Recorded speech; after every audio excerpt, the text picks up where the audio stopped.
Good evening, ladies and gentlemen, and welcome to Friday Night Under the Lights. It's another week with scores and highlights from this Friday and some games that were on Thursday.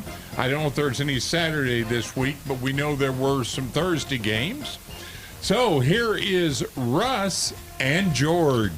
Chris, good evening. George, how you doing? I'm doing all right. How about you? I'm doing pretty good. Couple of surprises that we're tracking down here early in the show. Some big upsets tonight. Well, yeah. I mean, there's some strange scores, and we're gonna do our best to verify everything. You know, this is one of these things where, the information is just sort of, how can I say? Sometimes loose, so we have to verify things. Yeah. We had a game last week, not to mention which game it was, but, we had like 5 different scores reported, and it finally took us a while to kind of track down what was the truth. You know who got it, don't you? Yeah, I know who got it. Dr. Dave got Dr. Dave. Yeah, Dr. Dave and Will. But anyway, an exciting night. Kind of interesting, we follow 310 schools, which is a lot of schools. Yeah. Normally there's about, somewhere on the order of about 150 games. There's 152 games tonight, and there were 3 played last night. Most of them were on Friday night. Kind of interesting. We'll through this in here. There were going into tonight's action, there were 36 teams that had yet to win a game. Oh, I thought they were going to say undefeated. Well, there were 41 undefeated teams and 36 winless. So this is week 5 of our show? Yeah. Some of them played 6 games, but this is week 5 of our particular show. Kind of interesting, and And one of the effects that we're going to have to deal with tonight is week 0. We did not do a show the week 0 because there just weren't enough schools playing, but it shows up tonight because MRA didn't play tonight, JA didn't play tonight. There's a lot of schools that didn't play tonight because they played on that week 0. Yeah. So, some of the guys, folks that would be calling normally, won't be calling tonight. But before we get to Dr. Reed Vance, who probably his tires have not hit the road on the way home, and we'll talk about that in a moment. I know you got some scores to lead off with. I do have some scores to lead off with. Let's see. Calhoun City defeated East Webster 20-7. Columbia remains undefeated, winning over North Pike tonight by the score of 39-21. Jackson Prep beat Evangelical Christian School from Cordova, Tennessee. Say that about 4 times in a row. What, Cordova? Yeah. No. Or Evangelical? No, the whole thing. It was 49-7. Prep prevailed at home. Greene County defeated Perry Central 42-14. The report I have is that Brandon defeated Gulfport 35-20 tonight. Ooh. Petal, we understand, won, beating Long Beach 42-14. Sebastopol defeated Leake County 35-6. Houston defeated New Hope 34-7. Pass Christian beat Northeast Jones 41-3. The report I have, and yet to verify this, but Ocean Springs beat Picayune 31-21. Pisgah over Richland, that's a real Rankin County matchup there. 39-6 was the final there. South Panola defeated Clinton 26-11. That's the Era's 5th loss. They're 0-5. They're having a kind of a Pearl year, like the year Pearl had last year. Yeah. Lawrence County beat Tylertown 42-18. Union beat Lake 27-22. Here's the game that you're looking for. Warren Central defeated Madison Central 24-21. It was tied up 21 in the second half for the longest time, and Warren Central kicked a field goal with a couple of minutes left to take the winning margin. George County over Wayne County 14-13. West Jones shut out Poplarville 35-0. Baldwin over West Lowndes 35-6. And Winona over Winona over Senatobia 44-14. Here's one I was trying to track. Tupelo apparently lost tonight They were playing Houston, Tennessee. Now, I don't have any idea how big Houston, Tennessee is. But they apparently defeated Tupelo tonight 38-33. He said that he's got the OC Picayune score too. Okay, so Dave, send that one. Yeah. Dr. Dave working pretty hard up in that bunker up in North Carolina. That bunker. I always imagine Dave way back deep in the bunker in a cave. It's about 45 degrees. He's got those computers, those old reel-to-reel tapes. Just lights blinking, flashing, But boy, he can come up with the stuff. I have no idea what kind of internet he's got, but I mean, it's fast. Well, it's probably got a Cat 5 into the cave. He's got everything going. But anyway, I tell you, Isabella's going to be happy tonight too. Over that Warren Central win. Yes, and not only is she happy, but Dr. Reed Vance is happy. Well, let's go to the phones and see just how happy Dr. Reed is. Here he is. Good evening, sir. Good evening. I'm always happy. That's just my personality, right? Yes, I know. The eternal prankster, jokester. Yeah. Okay. Hey, look, this will rank as one of the bigger wins in that Viking history in the last 3 to 5 years, I think. Yeah, I think so, too. I mean, this was a 24-21 Viking win, and I think the two takeaways from this tonight are this Vikings defense is for real. They picked off 4 passes, 2 returned for touchdowns. The first 2, Julian Dimby, 23 yards, Gavin Davenport, 75 yards. At the end of one, it was 14-0 Warren Central, and they really haven't done much offensively. Those were 2 defensive touchdowns. Madison Central scored a couple of touchdowns in the second quarter. They've got a very good running game. They got an excellent running back in Glenn Singleton. He scored. Delaney caught a touchdown pass. It was tied at 14 at the half. And then Madison Central took the lead midway through the third quarter. Nice job by their backup quarterback, Jaden Johnson, on a 32-yard touchdown run. Made it 21-14 Madison Central. But then Zach Evans, who had quite a night, he caught several passes, including 2 on an 80-yard drive, capped off by the touchdown pass, 22-yard touchdown pass.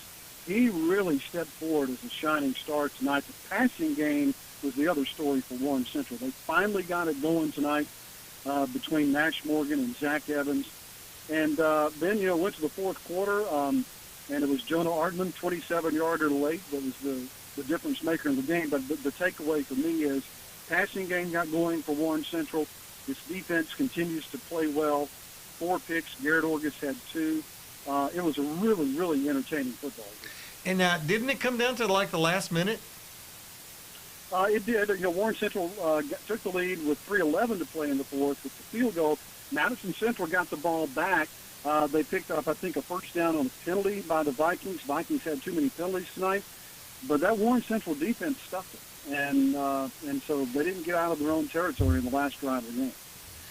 Wow, what a huge win. Now, you've been talking about this defense all year, and you've been saying the offense needed to catch up to the defense, and I guess that's what happened tonight.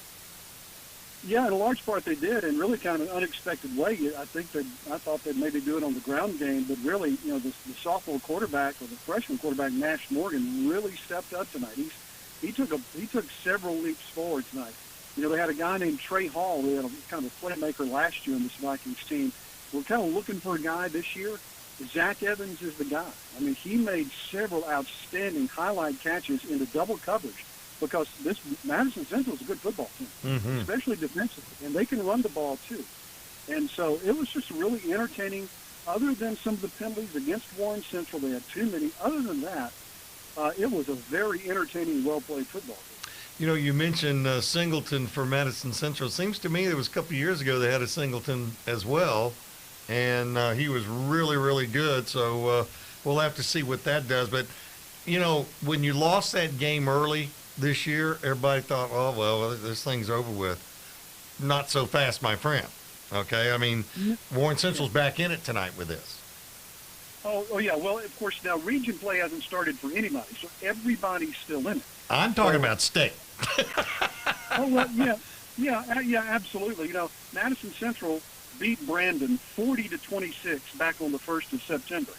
and then Brandon beat Warren Central 20-7 last week, and now Warren Central turns around. This is the year where I think in pretty much every classification it's wide open. Sounds like it. Well, we've got Jake Wimberly going to tell us a little bit about that Brandon game on deck. Reed, have a great weekend. Thank you for your call. Congratulations. And I know Isabella's happy tonight. Yes, indeed. Y'all have a great night. All right. Thanks, you, Reed. Dr. Reed Vance, who handles the play-by-play for Warren Central. Now let's go to the guy that handles the play-by-play for the Brandon Bulldogs, Jake Wimberly. Good evening, sir. How are you? Gentlemen, I am doing well. How are you guys? We're good tonight. And if you're doing well, that means the Bulldogs are doing well. Yeah, doing well tonight. Brandon gets their third win in a row. A very rugged non-conference schedule comes to a close. Bulldogs win their third straight against a talented Gulfport team. Boy, I tell you what, that team is going to make some noise, I think, with Ocean Springs in Region 4 7A. And Coach Sam Williams said it earlier this week, and he reemphasized it tonight. He said, hey, no disrespect to anybody we played, but Gulfport, the most talented team we've played all year, top to bottom, as far as length and athleticism. And you look at what, their first-year head football coach is doing down there. I mean, he's doing a great job with Coach Orson. We're talking about Blake Pennick down there. Right. Came over from Ocean Springs. But, Brandon jumped out on him and hit him in the mouth early. Scored on the first drive, and then, of course, they created a turnover, scored again. And that game was 21-0 before the end of the first quarter. And Gulfport battles back, and they score on a fourth down conversion late in the second quarter, making 21-13. Bulldogs pull out 28-13, and then close it out 35-20. But Russ, like we talked about last week and this week when you and I spoke, this team is growing up right in front of our eyes. They brought up a freshman running back. They typically don't do this. Tyson Robinson. He's a freshman. They feel really, really good about. He's a guy that's going to add some depth in that backfield with Nate Blunt. So they're running it well, blocking it well, and they hit the break, going 3-2 with 2 losses to Picayune and, of course, to Madison Central. And what a kind of a round robin it's been at 7-6A with all these teams, Madison Central and Brandon and Picayune, Ocean Springs, Warren Central. It's been a heck of a run, but a break next week before region play in 2 weeks against Petal on a Thursday night.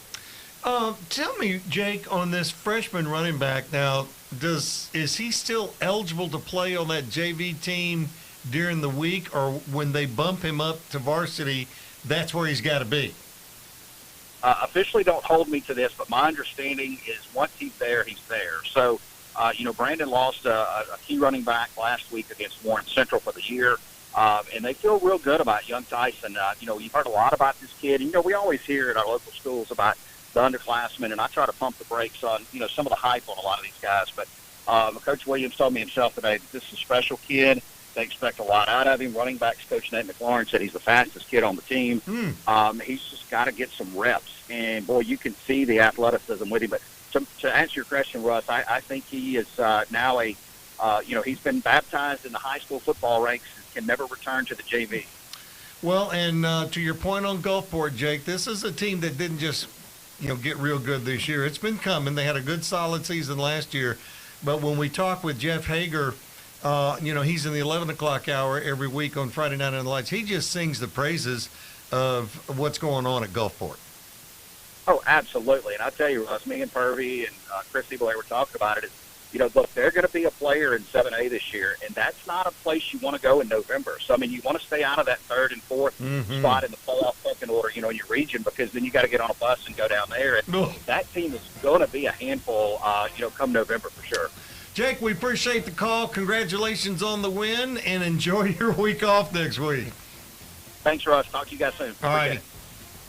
All right. Going to be taking a time out now, and I got more calls coming. And support for Friday Night Under the Lights comes from the Office of Mississippi State Treasurer. The Unclaimed Property Division has a searchable database of cash and stocks waiting for the rightful owner to claim.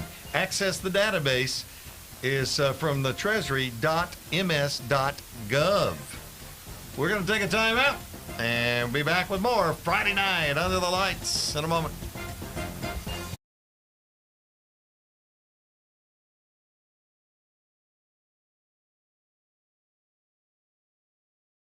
People who come to Cricket stay with Cricket. like one of our favorite customers, Michelle. I started my own app company, and with Cricket, I'm able to answer calls from my engineers and investors and know my signal's going to be great. If I had to describe Cricket in 2 words, they would be reliable and affordable. 5G Boss Mode activate. Smile, you're on Cricket. Hello, Mississippi. Did you know that the average student graduates college with $30,000 worth of debt? That amount of debt can delay major life milestones, including getting married, buying a home, and starting a family. But don't worry, we've got some good news for you tonight. College Savings Mississippi and Treasurer David McRae can help you reduce or eliminate that debt. Their plans are flexible and affordable. Start saving for as little as $25 today. Visit treasury.ms.gov/college savings to learn more. I'll be right over. Whoa, how'd you get your house fixed so fast? One call to EC Malone. If you don't know Malone, you don't know roofing. But what about insurance? They work with my insurance company so I don't have to. My repairs can begin without delay. Amazing. I'll call EC Malone Roofing right away. Thanks, Malone.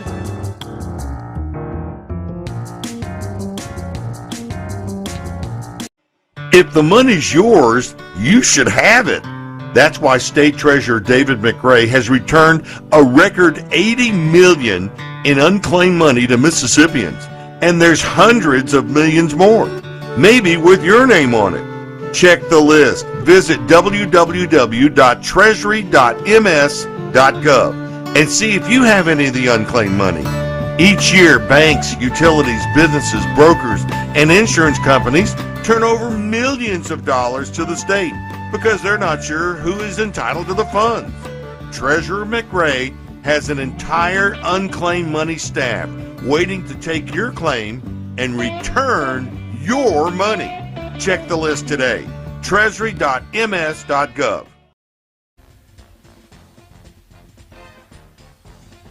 Welcome back. Support from Friday Night Under the Lights comes from Cricket Wireless. Phones and plans and coverage information can be found on their website at cricketwireless.com. Glad to have everyone back in on the second segment of tonight's show. And I think you've got some scores that we haven't got that are coming in. Yes, we do.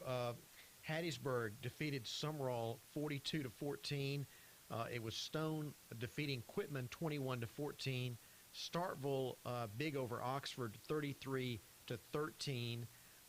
Bruce defeated Nanawaya by the score of 37-34. Boonville over North Pontotoc 42-15. Hancock over Van Cleve 35-14. And Macomb shut out South Pike 49-0. You don't have a prep score in there. Jackson Prep? Yeah. I mentioned it a minute ago. Oh, you have? Okay, well. Yeah. I'll say it again. They defeated Evangelical Christian from Cordova, Tennessee by the score of 49-7. Okay. And there was a running clock in the second half. Oh, yeah. Okay. It's the fastest half of football I've ever seen. Well, when I pulled up at 5 after 9, you've been in the parking lot for 30 minutes, so it went by quick. That's fast. Yeah, and it was homecoming. Quick. What is it with a lot of these schools? George, back when I played, I mean, we didn't have homecoming until October. Middle October. Yeah. I don't know. I mean, my wife said the same thing. I said it was homecoming, the night over at Clinton. She said, why are they doing it so early? But a lot of schools do that now. Well, they're getting better weather for one thing. Well, maybe, but, it doesn't ever rain here anymore anyway. So I don't know if it makes any difference. I saw a cloud the other day, though. That was good. Yeah, that was good. Yeah. And I will say 95 is better than 106. Oh, but it's amazing how much breather, at 95. Oh, my goodness. Also, want to remind you that Cricket Wireless will be handling Noah Crow's Cra-Z-8 report tonight, which will come from Sharkey Issaquena, way up in the Delta, and they're crazy about their football up there, and they've got an 8-man program that's pretty good. Chris? I guess I might. Oh, okay. So we got this segment. Greg Flynn's supposed to call in from Pearl. Ray Coleman supposed to call in from Clinton. Might not do that. I want to get Ray's take on this. Yeah. I know that Clinton is pretty banged up. Well, let me give you some other scores. Yeah, do that. Thursday night game. These are Thursday night games. There were only 3. Bay Springs defeated Choctaw Central 50-20. Oak Grove remains undefeated. Now, they had that really close game last week against MRA, but they won Thursday night over Laurel 52-14. And Meridian came to Jackson to play Callaway, and Meridian prevailed by the score of 32-6. Another one I had that was a really good game, Holmes County Central defeated Florence tonight 42-40. Florence has only lost 1 game, and Holmes County Central has not lost, so that was a good game. And I think we're going to get a report from Matt Timms on that ball game. Okay. So that was a close ball game. And wherever Granny is tonight, that's always of interest. Yeah, I think he may have gone over to West Jones tonight. I don't know, but we are chasing Greg Flynn and also Ray Coleman here in this segment. Hey, if you want to give us a call here, we want to talk to you. Maybe we haven't talked to you about your school, or maybe you just want to give a score. Give us a call, 877-MPB-RING, MPB ring, or 877-672-7464. That is 877-672-7464. If you'd like to call in and talk about your team's game tonight. Got a lot of homecomings going on. Didn't you say that?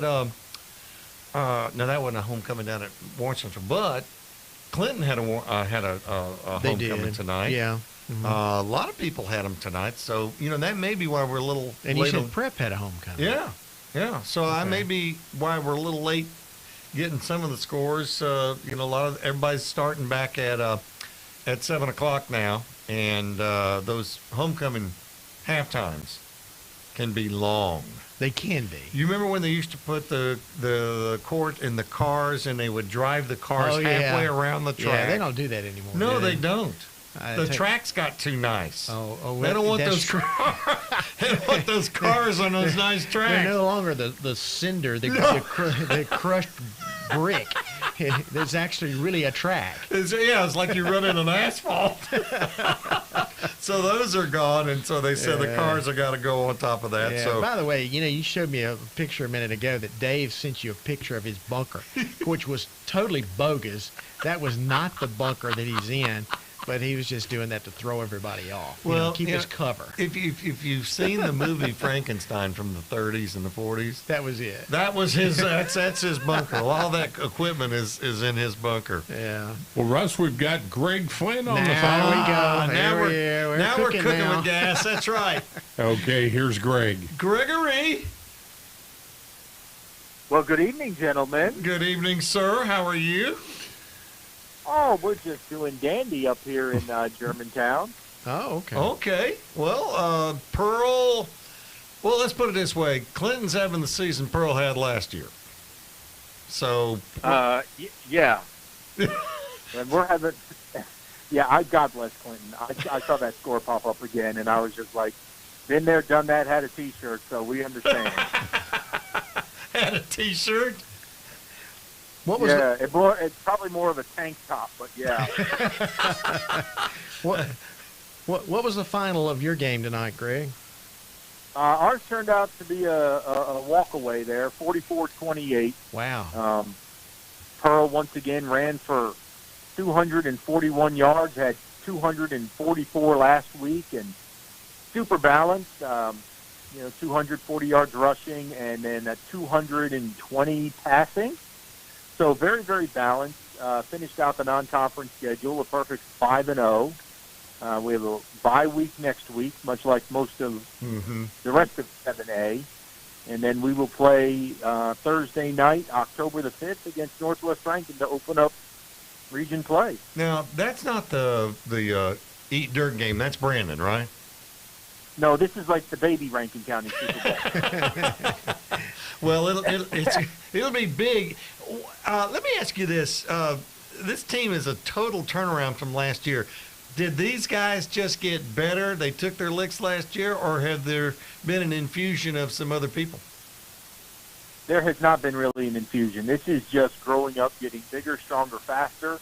So for all fan bases out there that have to struggle through when, coaches are playing a lot of freshmen or sophomores out there, just know it is going to pay dividends. And that's exactly what Pearl is seeing now, that all these guys that played as sophomores and juniors and even freshmen last year are just bigger, stronger, faster, and more mature. And this is what you're seeing. Did you see our friend Jared Schatz up there tonight? I did. He didn't look too well. He's a little green having to call tonight's game. Yeah. But Jared, they were gracious hosts. And if you ever have to broadcast here at Germantown, if you're the visitor, you have to go up on the roof. Yeah. Of the press box, and I could see Pearl from here. So it was a beautiful night. I saw the clock tower at City Hall at Pearl from Germantown. It's pretty high up there. I can guarantee you that. I remember that the visiting crews did have to go through that hole in the roof and go up there and call the games. But what a beautiful night for football. It was, and it got very breezy when you're that high up in the air. It was very breezy, so we didn't have a problem with the sweat at all. Well, that's great. Well, congratulations on the win. Total turnaround for the Pirates. I know that you'll enjoy your weekend off next weekend, and then you get into that conference play, and boy, you start out with a bang with Northwest Rankin in 2 weeks. So enjoy your week next week. Well, 7A is no joke now. I mean, when they dropped out Warren Central and Terry from our region, when you got to play Oak Grove, Petal, Brandon, Northwest Rankin, and Meridian, that's a pretty tough hole. Used to be you had like one or two maybe unique games sometimes you look at. Man, every single one of these is going to be a battle each and every night. It should be fun. I'm looking forward to it. All right, Greg, we appreciate the call, my friend. Have a great weekend. All right, MIZ. Tell you what. So we've got you, baby. So we've got several callers here. So I think what we'll do is have a minute with Isabella, and then we'll go to Ray Coleman after the break. All right, that sounds like a plan. Isabella, good evening, girl. How are you? Good. Oh, I'm doing great. My Vikings won tonight. And I was going to tell you, Florence also lost last week to Mendenhall in double overtime. It was like 41-42. So that's two losses, Florence said. Yeah, so that's two that they've had. Yeah. That was a real upset tonight, I think, over there. But boy, what a game for Warren Central. Because I'm going to tell you, Isabella, if you talk to 10 people before the game, 7 of them probably would have told you Madison Central was going to win that game. Yeah, Madison Central has owned us since they joined, they came to school in 92, and ironically, their first game ever was against Warren Central in the Red Carpet Bowl Classic. I remember that. And then in 95, we got placed in the region together, and they had, you'll remember this name, Anthony Ephraim. Oh, yes. Yeah, he torched us for about 3 years there, and they own us like 12 wins against 6 or 7 losses and everything. They're the thorn in our side, but I'm glad they're back on the schedule because they're a good quality team. Oh, absolutely. And that was a quality win for Warren Central tonight. I understand we're going to see you next week. You sure are. I've got pecan pies. I got the stuff with pecan pies all ready to go. And then, Warren Central has ran the gauntlet. I say, and I don't want to, try to overplay them or anything, but we've played all 7-8. Yep. All out of the conference. So, well, anyway, I hear the music, so I will let you go and continue listening to the show, and we will see y'all Friday. Thank you, Isabella. Sounds great. All righty. Bring the pie and the ice cream. We'll have to get Liz to get the ice cream. All right, he's going to wrap up this segment, and we will take a timeout, and when we come back, we'll go back to the phones with Ray Coleman and find out what's going on in Clinton. Friday Night Under the Lights continues.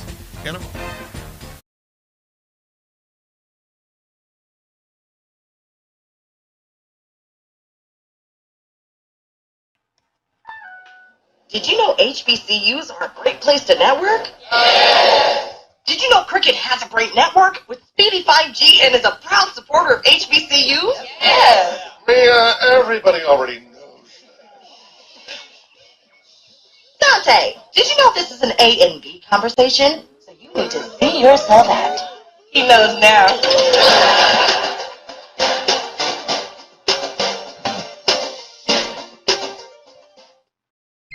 Can't process your insurance claim until your request is finished with underwriting. We need more details of all damages to process your insurance claim. Be sent once we finish processing your insurance claim. It's going to be a little while before you get that your second roof is claim. leaking, but that doesn't help us process your request.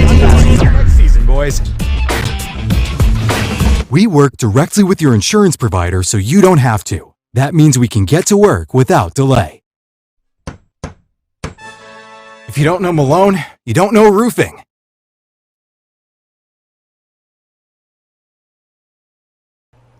1 in 10 Mississippians has unclaimed money awaiting claim at the state treasury. There's literally hundreds of millions of dollars waiting to be united with the rightful owner. At www.treasury.ms.gov to search.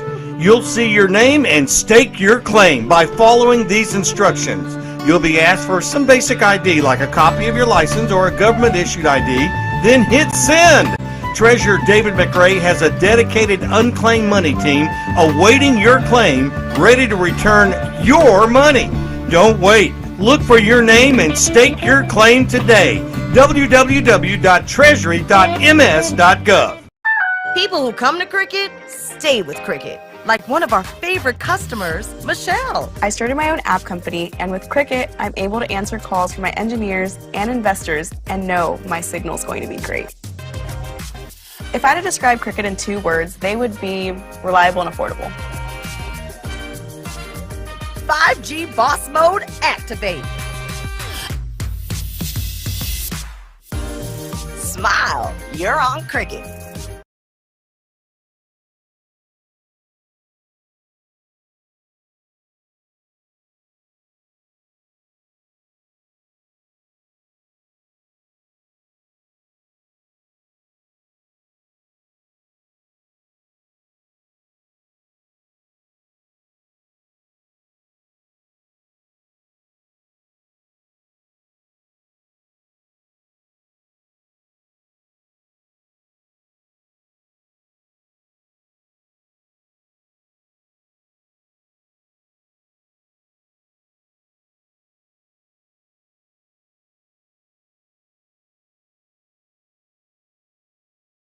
Men are struggling a bit. They don't have any quarterbacks on the roster right now that are healthy.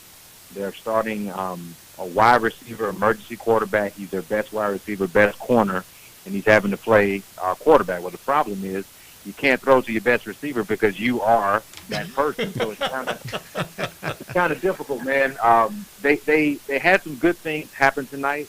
Unfortunately, when they would get in the red zone, they turned it over a couple of times. Had some special teams mishaps in the return game. And when you're down to your 4th string emergency quarterback, you just can't have that. And that's irregardless of who you play, in this case, it being the South Panola Tigers, you're just not going to have a recipe for success when that happens. Well, and, Ray, we've talked about this. You can't even turn the football over to a bad team. I mean, you just can't give out the gifts. Now, we all know Judd Boswell. We know what a good coach he is. And he's going to get this thing turned around. But we were talking to Greg Flynn a moment ago. You remember Pearl last year had this kind of year. And look, they're at 5-0 this year, but all their players are in place. And it just takes time, man.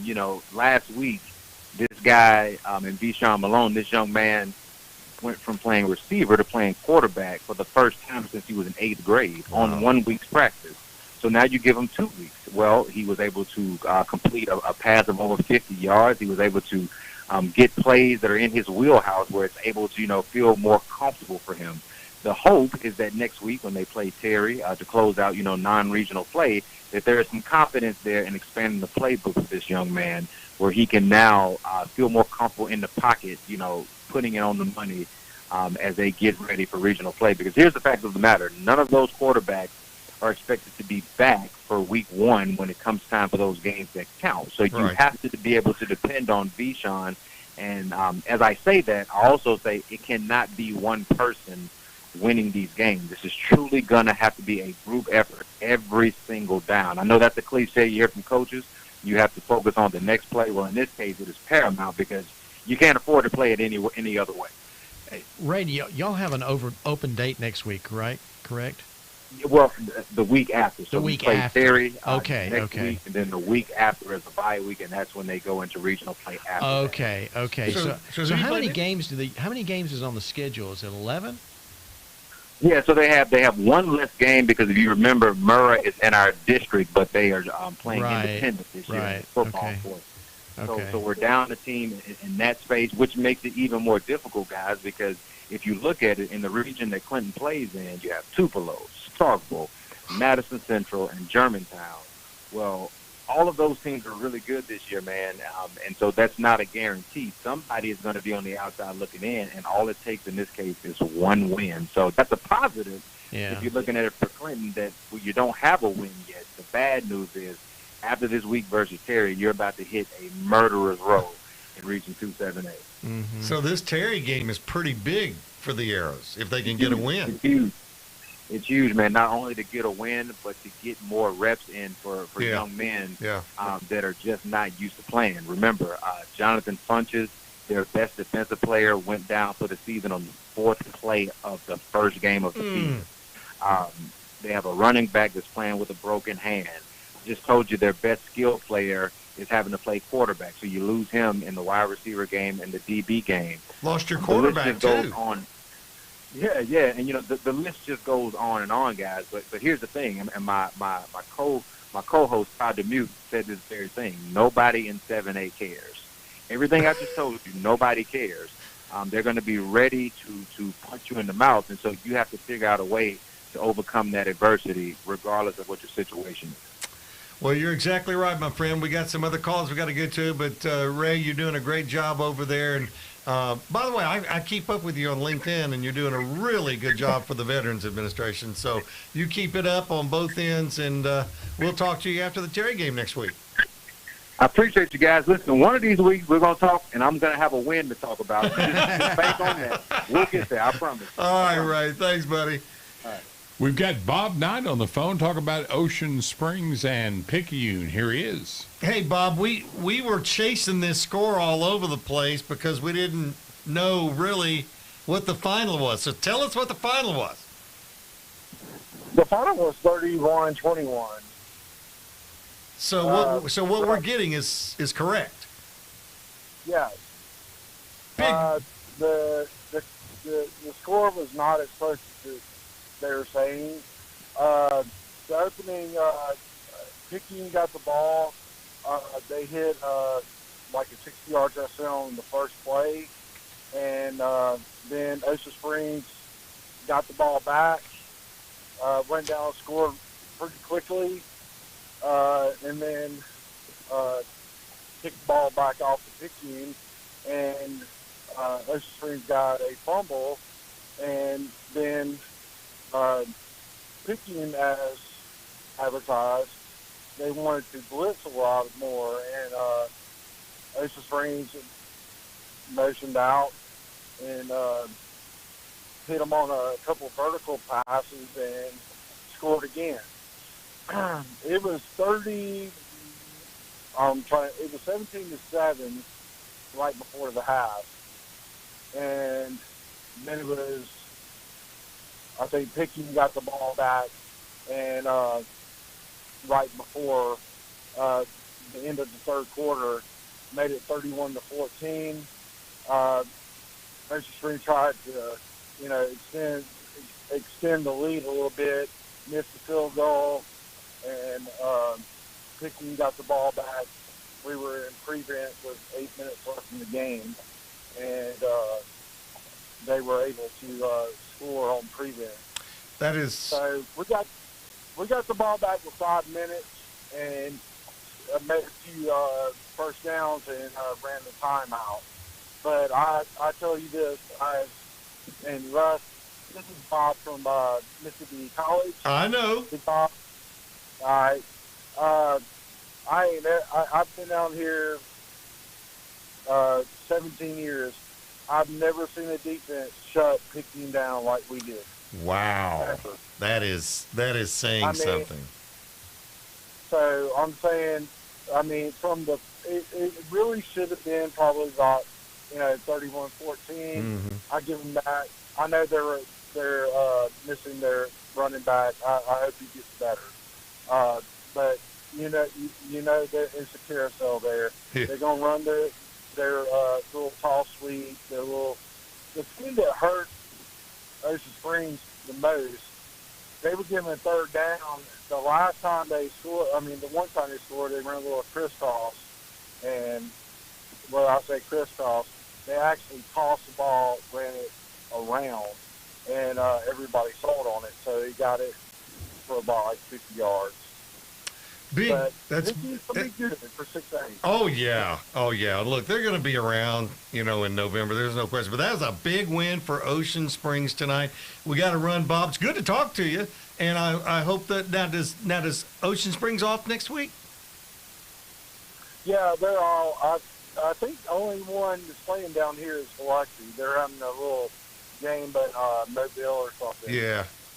Yeah, they get a little bye week, and hopefully they get everybody healed up. I think they start off the recent play with D'Iberville, which would be good. All right, man. Well, have a great All right, weekend. hey, and I do want to say this. Pearl. I'm from Pearl. Jack Durr, him and Bray Hubbard, same size. Jack Durr is only a 10th grader. He was a starting quarterback as a 9th grader. The dude is a real deal. He is the reason. Now, they've got, they got talent.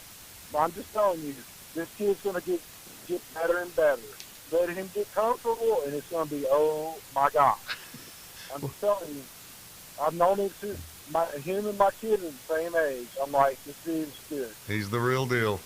Well, thanks for the tip, Bob. We got to run, get some folks in. Good to hear from you, and we'll talk to you next week, my friend. All right, thank you. Ty Boyles. Ty, I was getting a score from Crystal Springs early, but did you hang on and win that game? No, we lost 24-14. All right, what is it? That was in a conference game. Well, who'd you lose to? We've lost to South Pike, Jefferson County, and Port Gibson. And that was Port Gibson that beat you tonight, right? Yes. All right, now does Crystal Springs have an off week next week? No, we start district next week. See, that's where those 2A, 3A, 4As. Like in 7A, there's only like 23 or 24 schools playing 7A football. Right. And they got they're going to be 16 of those that are going to make the playoffs. Wow. Just the way it works. So anyway, but that's the reason why they have a bye week. All right. Well, I know he wants to say it, so say it and take us to break.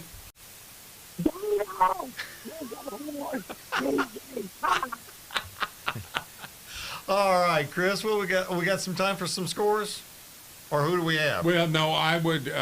We'll come back with Mike from Haysburg and Joseph Craven and Matt Timms after the break. All right. Support from Friday Night Under the Lights comes from Malone Roofing. They have roofing, metal walls, and maintenance serving Mississippi, Alabama, Louisiana, and Florida's Panhandle. Commercial and residential roofing information can be found at ecmalone.com. Friday Night Under the Lights will continue in a moment.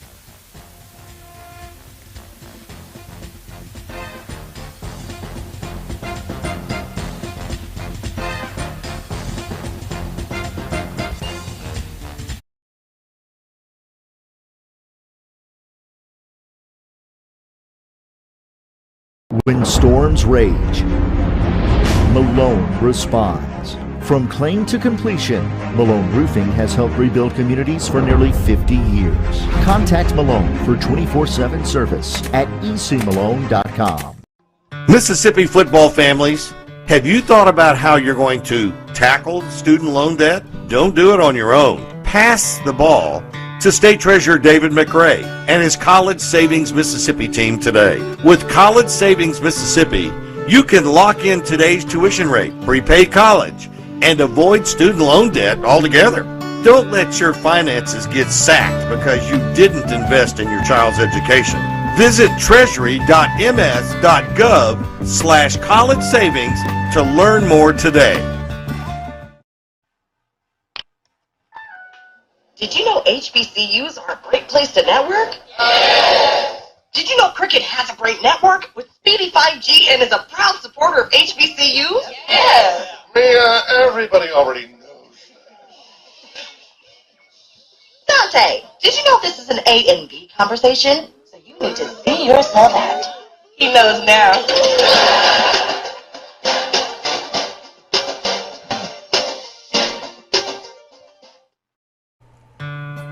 See your name and file your claim. Even the smallest counties in Mississippi usually have thousands of people whose names are on the unclaimed money list at the Mississippi State Treasury.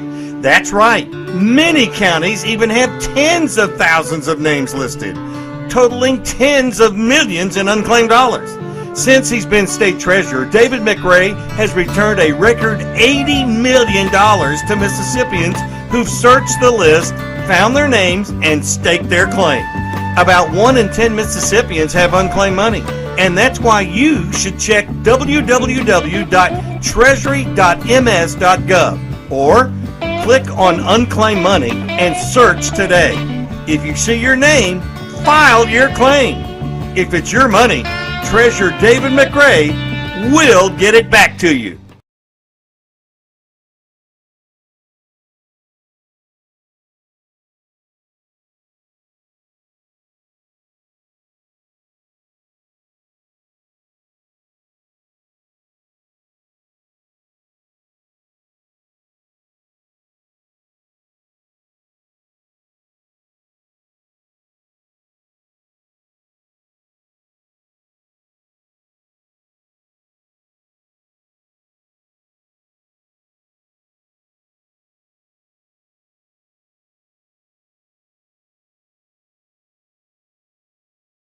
Pretty good season. Did it continue tonight?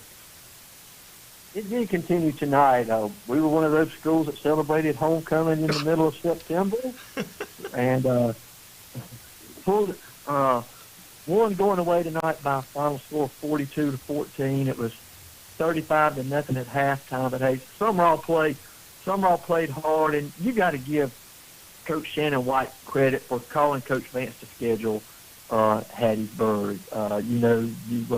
When you went to 7A, you're scrounging around to try to find some more non-region games, and Coach Shannon White called Tony Vance to see if he'd be interested in playing them, and they agreed to play for the next 2 years. So Hattiesburg jumped out quickly, 14-0 after the first quarter, then tacked on 3 more touchdowns in the second quarter, go at 35-0 at halftime. Had a running clock for the second half. In fact, the homecoming ceremony lasted longer than the second half did, and Hattiesburg wins it by a final score of 42-14. You know, I've known Shannon for a long time. He was a neighbor of mine when I was living in Clinton, and I've watched his coaching career. You know, he's going to do some good things at Summerall, but like you say, Mike, he's just really going out there to find a game tonight. He did, and I don't know if you know this, Russ, or not, but Shannon White in the 1990s was an assistant coach at Hattiesburg. That's right. He's had a stellar coaching career. I mean, he's been a lot of places. He has. He's been a winner everywhere he's went, and they played hard tonight. And they're in a very tough district with Columbia and Poplarville. Ooh, that Columbia, they just, Coach Bilderback just keeps winning and winning and winning down there. Talk to me about Tony Vance's son at quarterback tonight. What did he do? Oh, well, we didn't really throw the ball much tonight. He may have had about 80 yards passing. Did throw for 1 touchdown, but he had a 75-yard touchdown run. So he did very well running the ball tonight. Well, I know that Tony has got this team poised for a run. Mike, just very quickly, next week you do play a game. Is that correct? We do play a game. And interesting side note of that, we go to George County, and next week the quarterback for George County who left George County and went to Tennessee and came back to George County, Deuce Knight, he will be eligible to play next week. How about that? Hey, didn't he just commit to Notre Dame or somebody like that? He did. He just committed to Notre Dame next week. So the Tigers will get to see Mr. Knight next week. Should be interesting. Well, Mike, have a great weekend, my friend. We appreciate it. Congratulations to the Tigers, and we'll talk to you next week. All right, have a good one, guys. All righty. Joseph Craven. You know, Joseph, when you sent me that text today to say who you were playing, and, you know, it was Lafayette County, I'm thinking, boy, this thing could be very close. Not close at all. These Hawks are for real. Yeah, I'm glad you said it, because that's what we were thinking, too, leading into. We were expecting quite a contest. And, I mean, I don't obviously mean any sort of disrespect to Lafayette County when I say that, because they are a very talented team, but Hartfield's defense came out swinging from the get-go, ready for it. And then I know you always like hearing an update about running back, all-purpose, whatever he is, Reed Jaslowski. And he had himself another game tonight, counted for 3 touchdowns, 2 on the ground, including an 80-yard run, and 1 off of a little swing route that he was able to take in. So, yeah, it was a complete game. It was a complete performance, offense, defense, special teams. I mean, everything was just working. It caught everyone off guard, even the fans, even me. You know, I've heard all summer that the Hartfield defense would be one of the best in the MAIS, and it's turned out to be that way. Yes, and that was what, if we learned anything tonight, it was that the defense is as good as we think that they are, because Lafayette County they've got very talented wide receivers, especially. I was talking to the Hartfield coaches during the week, and they said, you know, there were a handful of those guys that they had circled. They're like, we got to keep an eye on them, have to keep an eye on them at all times. So they've got, you know, great players, especially on the edges. And the defense took care of business to the tune of 4 interceptions. Ooh. If I remember correctly, two by a player named Kinsey West, who's a junior, one by Brandon Womack, who's a sophomore. He's very talented. Yeah. So yeah, the defense alone will win a lot of games for Hartfield this year. But when the team is clicking the way they were on offense as well, they're a force to be reckoned with. Well, what was the final score, if you don't mind, Joseph? It was 35-7. Okay. We did get to the running clock situation, and Lafayette County added a fourth quarter touchdown to make it 35-7. Well, I'm assuming we'll probably see you in here studio next week, since we're getting pecan pie and ice cream from Isabella, who's a big Warren Central fan. I'm sure we'll find you hanging around outside, so we'll let you in and you come eat with us. If only. I'll be in Louisiana next week as the Hawks travel to Oak Forest. Oh, that's a lovely trip. Yeah. I don't think you're planning on keeping the studio open that late. No. But I appreciate the gesture. No. Hey, listen, Joseph, thanks for the call. Congrats on the win, and we'll talk to you next week. Sounds good. And, hey, 2 weeks from tonight is when Hawks are back at home welcoming the Patriots at the MRA. So that will be quite a contest. Circle your calendar now. Thanks, my bud. Yes, absolutely. Y'all have a good one. All righty. You know, Russ, scores. You're going to say scores here? Well, I was going to say, just you can comment on this, and maybe we can try to squeeze in a score. But, you know, it kind of is interesting to see, to me, the top level of MAIS, and I'm talking about prep, probably JA, MRA, and Hartfield now, probably those 4. Right. How competitive they are when playing these, MHSAA schools. I mean, MRA took Oak Grove to the limit last week, and overtime. And I was looking through here, and I can't remember if Lafayette's a 4A or a 5A. They're 4A. Okay, but you know, that's a pretty That's a pretty strong win there for Hartfield. It's a huge win, and I think it's, to your point, there's a lot of equality with those teams that you just mentioned, but we'll find out, I think, about prep next week when they play West Jones. Yeah. In Soso. Yeah. No. Is that yes, right? it's in Soso. In Soso. That's right. I was wrong looking at the clock. I'm going crazy here. We got another 3 or 4 minutes here, so let's squeeze Matt Timms in. Okay. Oh, yeah. Yeah, hey, Matt. Hang on. There you go. All right. Matt, how are you, bud? Hey, Brother Russ, how y'all doing? We good. What's going on up there your way? Now, listen, let me clarify. I'm covering Home Central Academy Trojans. Right. I know Home Central High School's making a big run, but the Academy is making a big run too, and they had another good night tonight, going to 4-2 with a big win over French Camp.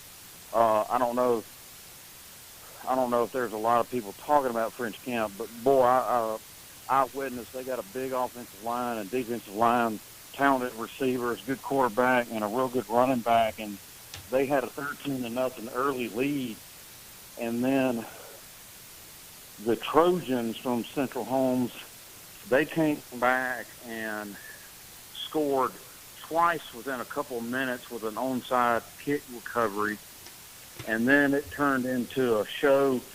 The halftime score was 28-26. The final score ended up being 56-32. So the defense for the Trojans shut out French Camp in the second half until very late, and when they substituted in the last couple of minutes, and they scored late. But John Ward, the quarterback, had roughly, I'm estimating, over 200 yards rushing. He had around 100 yards passing, and then on defense, playing both ways, he had a 67-yard fumble recovery for a TD. And then Eli Kemp, the running back, their number one running back, had a little over 100 yards too. But and that's kind of normal for their offense, but the defense really stepped up and shut down French Camp. And French Camp's got some hosses on the line. They've got 2 or 3 guys that, Russ, they look like to me they're around 300 pounds. Whoa! And then they got a really good, strong running back that's about 5'7", but he's probably 190, mostly legs. But their defense just came on and kept hitting them and kept coming on strong. But Coach Womack, he's got the Trojans rolling. They're 4-2, heading just past the midway mark, and they got a big game against Canton Academy at Canton Academy next week. That will be a big game. Canton Academy's playing some really good football. Matt, we got to run. Thanks so much for the report, my friend. Have a good weekend. You too. Thank you, man. Bye-bye. Well, why don't you say hello to Kerry Metzler, and then we'll come back to him right after the break. So it's going to be kind of a double dip for Kerry. You get 2 carries. Well, 2 carries better than 1. There he is. Hey, big boy. How you doing, buddy? Well, I'm doing probably better than you are right now. Yeah, I got home. I don't know if I'm in Picayune or where I'm at after the last 2 days on the road. But, man, we'll talk about that when you come back from the break. Rough night for the Maroon Tide. Very quickly before... I wouldn't say a rough night. I mean, we still rushed for almost, over 250 yards. We were shut down. We only rushed for 250 yards. But the real story of this game was just a very efficient offense by Ocean Springs. They got a good quarterback. They got a great system. We'll talk about it after the break. Okay, we'll put you on hold and come back to you. Want to remind everyone that support for Friday Night Under the Lights comes from Cricket Wireless. Phones, plans, and coverage information can be found on their website, cricketwireless.com. We'll take a break. Kerry Metzler for the Maroon Tide on the other side. Stay with us.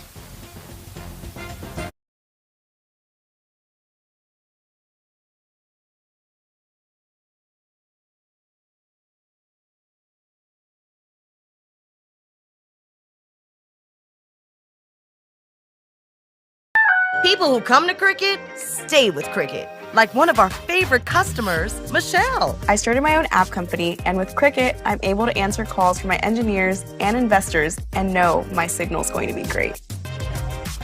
If I had to describe Cricket in 2 words, they would be reliable and affordable. 5G Boss Mode activate. Smile, you're on Cricket. Leaky roof? Malone Roofing has you covered long after the storm. Mississippi's roofing experts, setting the industry standards. Family owned for over 50 years. Call today or visit online at ecmalone.com. Hello, Mississippi. Did you know that the average student graduates college with $30,000 worth of debt? That amount of debt can delay major life milestones, including getting married, buying a home, and starting a family. But don't worry, we've got some good news for you tonight. College Savings Mississippi and Treasurer David McRae can help you reduce or eliminate that debt. Their plans are flexible and affordable. Start saving for as little as $25 today. Visit treasury.ms.gov/college savings to learn more. Did you know HBCUs are a great place to network? Did you know Cricket has a great network with speedy 5G and is a proud supporter of HBCUs? Yeah. Everybody already knows. Dante, did you know this is an A and B conversation? So you need to see yourself out. He knows now.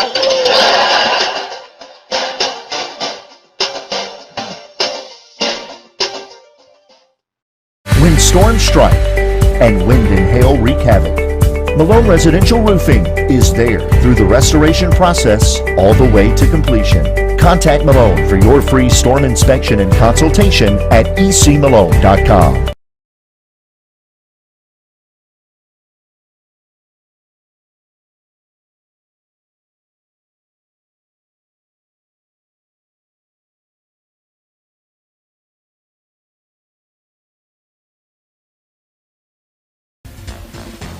Back, Russ, with Kerry Metzler on the phone. All right, Kerry, you lose that game 31-21, but you run the ball for 250 yards? Yeah, 250 yards tonight. You know, the big story in this game really was the efficiency of Ocean Springs offense. They got a good quarterback. Of course, they lost Hubbard last year, great athlete he was. But the system they run, of course, Blake Kennett got it going. Jake Bramlett was a part of that. He's still there. They run it well. The quarterback played extremely well tonight. He was 17 out of 26, 226 yards, 2 touchdowns for William. Bergman did a good job for them, hit some big plays when they needed to. They just got a really good offense for us. We moved the ball tonight quite well. You know, Darrell Smith, our junior tailback, rushed for 164 yards on 21 totes, and we had some other guys combined for another 108 yards rushing, but story was just efficiency by Ocean Springs. We had a couple turnovers. One of those turnovers cost us a touchdown deep in our own territory, but hey, keep it at Ocean Springs. I'll go back to what my good friend Jason Wimberly said a long time ago tonight. Man, Gulfport and Ocean Springs, those are two quality teams. Yeah. They got athletes, they got good quarterbacks, they got good teams. Those are two quality football teams right there. You know, you look at all these games that have happened the last couple of weeks, some great football, you know, with Madison Central spraying around playing people, Brandon going around playing people, Picayune playing, all these 6 and 7A schools playing each other. That's some good football. Now, most everybody get a week off next week as a Marine Time will, and then you get focused for your region play, and, you know, it'd be interesting to see how the regions play out. But, you know, tip your hat to them. They'd be in the Ocean Springs right now. They got a good team. Look, they're a safety that they gave up, and then a short free kick from being 5-0. And, you know, Madison Central rallied late to beat that ball game early. You look at where they are; they could be 5-0 right now. That's just how good this ball club is. And you know, impressive win over Northwest Rankin. We all know the storyline on that one. They came back and won that ball game. They beat Scotlandville, Louisiana, which is always in the playoffs over there, about 40 points. And you know, beating Axis. So they're a good ball club. They're well coached. I've said it a few times, but they all very well coached. So nothing to hang our head about. You know, we're Going to be without Chris Davis. Chris, as we call him, for about 6 weeks. Was broken collarbone last week. Oh, I didn't know it was that long. Yeah, 4 to 6 weeks. Could be, Wow. we're hoping. We got a couple of guys banged up, but that's part of football. It's just the way it goes. No excuses. Just got beat tonight, and that happens. But Coach Stockton's got a great staff, great group of kids. They'll rebound. They'll take these extra days off to get some things worked out, and they'll be back and ready to go when they open region play 2 weeks from tonight against Pascagoula on the road at War Memorial Stadium. It'll be a good one down there. Lewis Sims does a great job with that program. But, Coach football's alive and well. There's some good quality teams down here. I want to tip my hat for a good friend, Neil Waller. We cover those games as well. That's great. Hancock's unbeaten. They're scoring a lot of points. They've got a good football team. Really good skilled people, really good linebackers. And just kind of tip my hat to Neil. He's a good friend. We talk weekly on our In the Huddle show on Friday mornings about his ball club, and they're off to a great start. So there's some quality teams down here in South Mississippi. There's quality teams all over the state, particularly down here on the coast this year. There are a lot of football teams that are playing good football through 5 weeks. Well, Kerry, we appreciate that report, my friend. We got a lot of folks on the phone, and I know you're going to enjoy that next weekend. You're going to enjoy. Going to go see old Brookie. Haven't seen her in a long time. Going to go out to Austin and see the baby girl. She's not a baby anymore, but we look forward to making that trip next week. Well, good. Well, the best to you. Be careful out there on the road. We'll talk to you in 2 weeks. Love you guys. Y'all take care. Thanks, brother. All right. And here is Harold. Harold, do we have a pedal score? I don't think we have a pedal. Yeah, we had one. I don't have it in front of me. But I'll give it to you. Give it to us, Pell Harold. High School wins the ball game, 42-14. Yeah, that's right. Over Long Beach. That's Yeah, right. and Kerry was just talking, and I agree. We talked with Jeff Hager a lot in the 11 o'clock hour, and there's some good football on the coast, and this year it's pretty balanced. That's a good win for you guys tonight. Yeah, it is. It really is. Going into region play in 2 weeks, as we go to a town, Hooley and Brandon. We open up with the Bulldogs. Oh, man. Wow. Okay. Jake Wimley, I'm telling you, it's going to be a good show on those ones. And I'm thinking that's on a Thursday night. Yes. So but it was a good win for the Petal Panthers tonight to do that. The momentum, they looked fantastic coming out in the first half. It was all Petal in the ball game. It was 42-7 at the half. Then Long Beach scored a touchdown, but it was 42-14 for your final. But guys, that was a lot of turnaround in that ball club tonight. Well-coached ball club, as always. Coach Glenn and them, good staff there. The staff of Petal and Coach with Matt Dillon and all of them, Wendy and Robert Knight and Tyler Watkins and all of our staff at Petal. But tonight was a very important ball game for us, really, because this gives you the momentum going into conference, to region play in 2 weeks, because you got Brandon opening with Petal, you got Oak Grove going to Meridian. So those are two guys, big ones. I'm gonna tell you something. If y'all have not seen Oak Grove yet, Saw them last week. They are awesome. We saw them last week, Harold, and I was very, very impressed with them. And of course, they're ranked very, very high. Hey, we got to run. We got a lot of folks on the line tonight, Harold. But I'm glad you called that in, and congratulations on those Petal Panthers. And there's a big win for them tonight. We'll talk to you soon, my friend. We'll talk to you in 2 weeks, guys. Sounds good, Harold. Thank you. Cliff Barker to talk about Tri-County. All right, Cliff. Another night at the office for Tri-County's Rebels.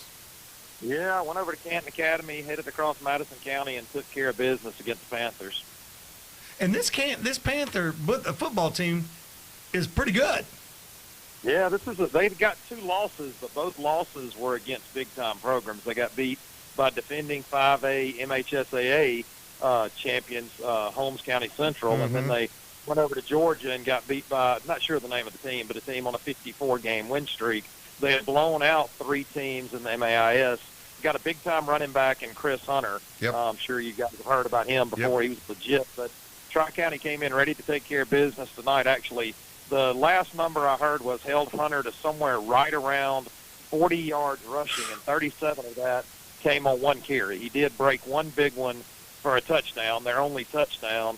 Tri-County kind of turned the tables. You know, last week I talked to you guys up in Winston. Right. And Bryce Warner had a big night passing the ball, and Tri-County decided to slow things down and rush the ball tonight, dominated the line of scrimmage, had 330 yards rushing, and put up 7 touchdowns, and won the game 43-6. And one of the most impressive stats was, or not really a stat, but just a fact about the game, Tri-County had 9 possessions, had 1 punt, 1 turnover on downs, and 7 touchdowns. That's a pretty good night. What are the stats on that running back again? How many yards? For Hunter? Yeah. He had somewhere right around 40 yards total. He had a bunch of negative carries, and he had 1 rush for a 37-yard touchdown. So outside of that, basically 3 rushing yards. Tell you, that's a big win for you guys, Cliff. That is a big win for you really guys.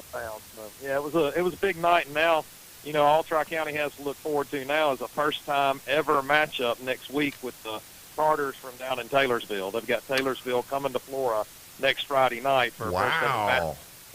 schools. So interesting to see what happens next Friday night. I'll have Josh back with me next Friday night, so you'll be hearing from him after the game. But yeah, he's real excited about that matchup between Taylorsville and Tri-County next Friday. By the way, do you know what a tartar is or a tartar is?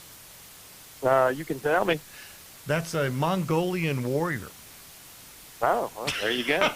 They'll be coming to Florida to face the Rebels next Friday night, so we'll find out first. I'll tell you what, they'll be parking all over 49, won't they? Yeah, well, I called the Holmes. I was on the call for the Holmes East Mississippi game last night, and after seeing Ty Keys, I hope they don't have another Ty Keys they bring to Florida. Well, I'll tell you what, he was a good one. Hey, Cliff, thanks for staying. I know it's past your bedtime, but I thank you for staying up with us. I'll move you back to the 10 o'clock slot next week. Oh, we're good, man. I made it just fine. I look forward to talking to you guys in a couple weeks. Sounds good, Cliff. Thank you. Jared Schatz to talk to you. All right, Jared, have you figured out this Germantown offense yet? You know, guys, it's just a young team. We basically played, Pearl obviously went through these struggles a year ago. And right. Let me tell you, that's a fantastic football team. They really have all the weapons around their quarterback and Jack Durr. And I think we're more explosive offensively than we were a year ago in Coach Russ Mitchell's first year. We really leaned on a senior-led defense last year, and we may have overachieved a little bit. But this year we have more pieces on offense. We just have a lot of penalties, turnovers, and a lot of things at inopportune times with a young team where, like Pearl, you have to learn to lose as a team before you can learn to win, and I feel like that's where we're at. And I feel like we're a better team. This may sound crazy. We went 5-7 last year. Like I said, we may have overachieved. But I feel like we may not win as many games this year, but we're even a better team than we were last year. And part of that is we don't have as many games on the schedule with the whole 7A reclassification, and you don't get as many non-district games, obviously. But I feel like Russ Mitchell's really got this thing going in the right direction. We have so many sophomores and juniors that are contributing right now that I feel very good about the future. But I tell you what, Pearl they can score in so many ways. We went up 7-0. We thought we're going to give these guys a fight. I think we made the fighting Greg Flynn's pretty mad. They scored 28 unanswered. And so after they scored 28 unanswered, we made it 28-14, and it was just kind of back and forth in the second half. But I'll tell you what, that's a football team that can score in so many ways. They can score over the top with explosive plays, and they can score methodically. So good luck to District 3 playing those guys.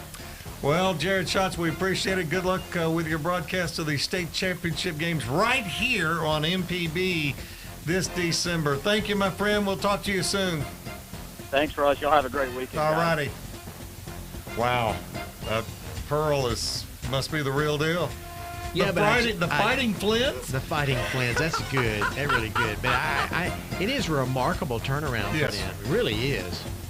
You know, you have that year, you got to put it together. We'll be back.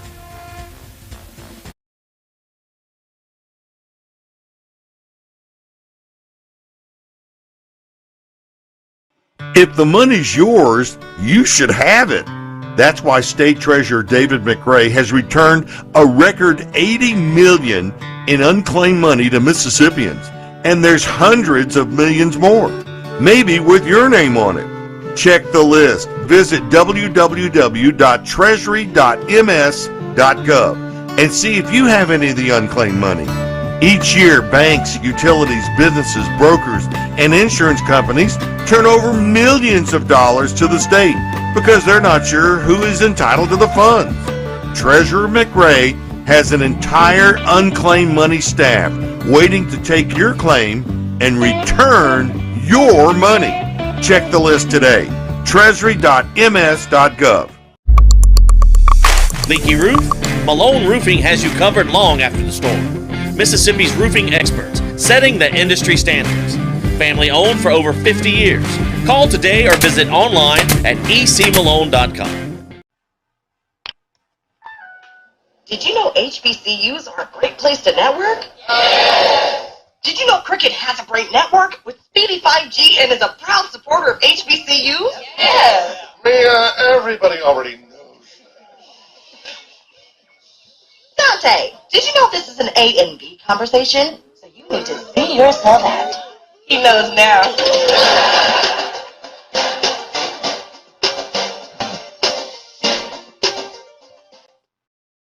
Mississippi football families, have you thought about how you're going to tackle student loan debt? Don't do it on your own. Pass the ball to State Treasurer David McRae and his College Savings Mississippi team today. With College Savings Mississippi, you can lock in today's tuition rate, prepay college, and avoid student loan debt altogether.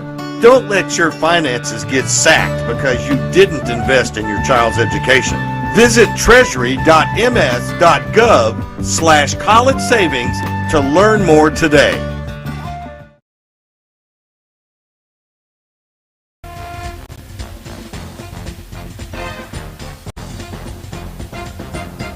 Welcome back to Friday Night Under the Lights. And Friday Night Under the Lights tonight made possible by State Treasury of Mississippi and College Savings Mississippi, the administrators of the Mississippi Affordable College Savings Plan. Their website is treasury.ms.gov/college savings. All right, Chris, who do we have?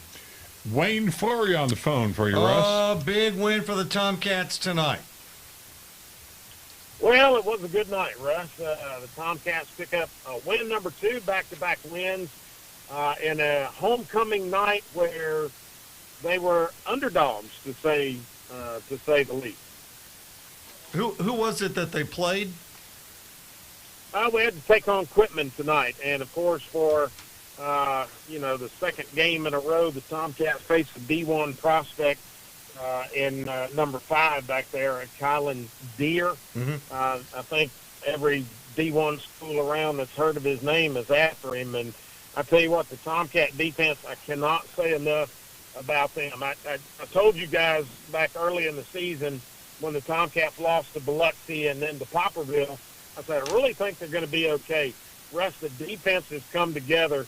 And, from what West Jones did to Poplarville tonight in Poplarville, I would imagine Coach Beach and company would like to have Coach Aycock back over there in Poplarville.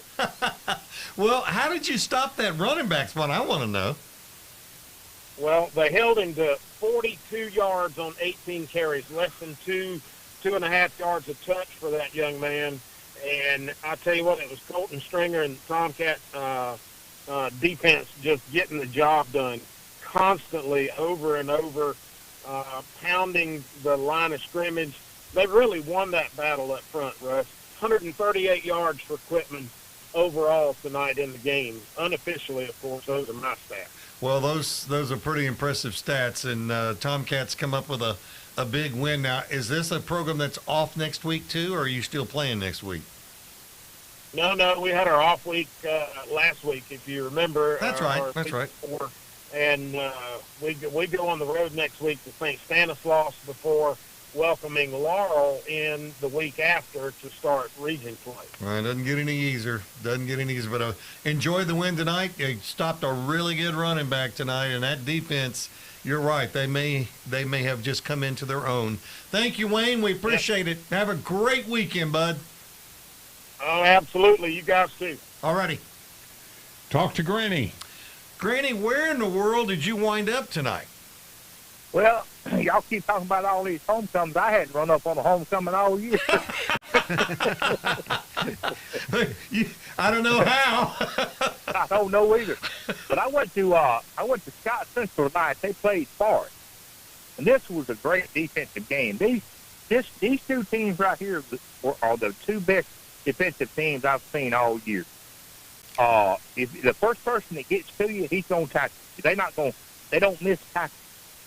Neither team. This is a good two good defensive teams playing tonight. And they're like, were they about 8 miles apart from each other? Yeah, about 8 miles apart. That's right. All right, so go ahead. Hey, it was 10-7. 10-7. Forest beat them. Both teams scored a touchdown in the first half, 7-7, and Forest kicked a 32-yard field goal right there before halftime, make it 10-7. And neither team scored in the second half, but Scott Central was driving, and they were on about the 20-yard line with 25 seconds left in the game. They threw the pass, and it was intercepted at the goal line. Oh, so I thought they were going to win it. I really thought Scott Central was going to win it, but it was 10-7. Great ball game, Russ. Boy, I tell you, when you said defensive, you were right. 10-7. Don't see many of those. I mean, the first person that gets to you is going to tackle you, and I just don't miss tackles. Every coach on both teams must be defensive minded. And that was Forest winning, right? 10-7. Yeah, Forest won 10-7. Okay. And Scott Central had a shot, and it's picked off at the goal line. That must have been a good one. That's good, man. Good ball game. Great game. Man. Yeah, great game. You got to treat it, and no homecoming. That's good. No homecoming. Hey, we got one next week in the sticks at West Jones. They're waiting in the weeds, aren't they, Brian? Well, hey, West Jones, Jackson Prep. They don't get no better than that. Wow. I guess I'll see you next Friday. Oh, yeah, I will be in the sticks next week. Hey, there's going to be two great crowds there. I know that. I know. You're exactly right. Thanks, Brian. We appreciate it. Jeff Hager from the Gulf Coast. Oh, all right. First of all, Jeff, Ocean Springs is for real, correct? Apparently so.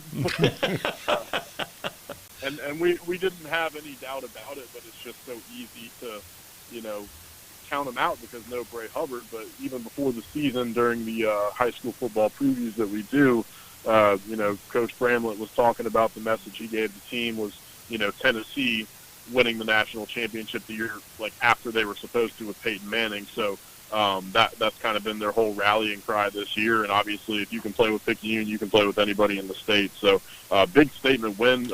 Picayune scored on its very first play from scrimmage, a 69-yard house call from 3-star running back Darrell Smith. Now, it is worth noting no Chris Davis, the 4-star guy committed to Stanford. He is a fractured collarbone, so he's going to be out probably 4 to 6 weeks. But otherwise, Ocean Springs, very, very tough on defense, and that's saying something because Picayune is equally tough on defense. But, look out. Talk to me a little bit about this quarterback that took over now that Hubbard's gone, and it looks like he's running his team pretty well.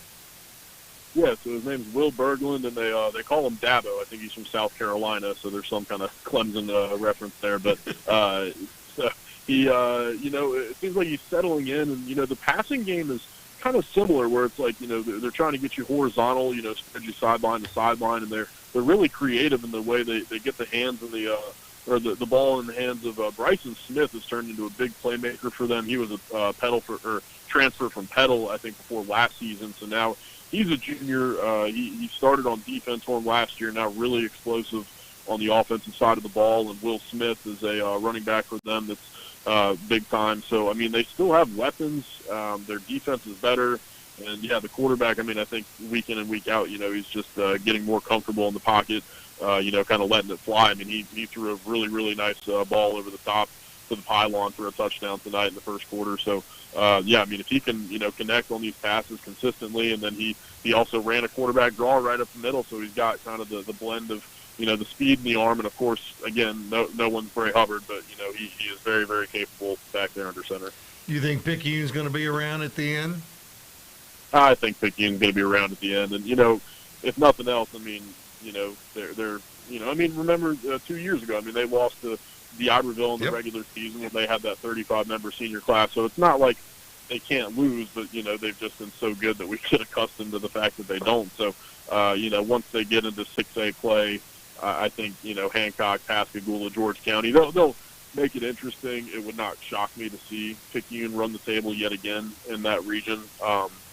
And, once they get to the playoffs, it seems like they get tougher, and, it seems like they almost like playing from behind. I mean, they keep coming back, and they just, I guess, dug too big of a hole in this one. But they got a lot of toughness and grit, and, until proven otherwise, I'm going to roll with Picayune. You mentioned Hancock there. Aren't they having a pretty good season, too?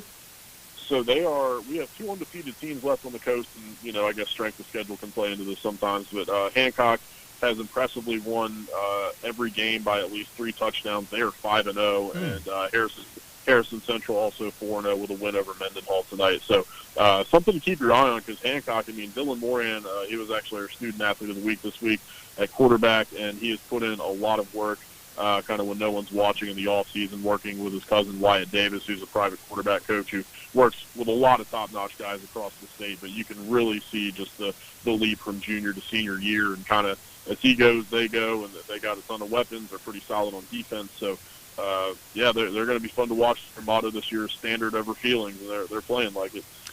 Jeff, we got to run. Thanks so much for the report. A lot of good stuff happening down on the coast, and we look forward to talking to you each and every week here on Friday Night Under the Lights. Absolutely. Thank you guys for having me. All righty. Jeff Hager from the coast. James Murphy. Hey, James. How you doing tonight?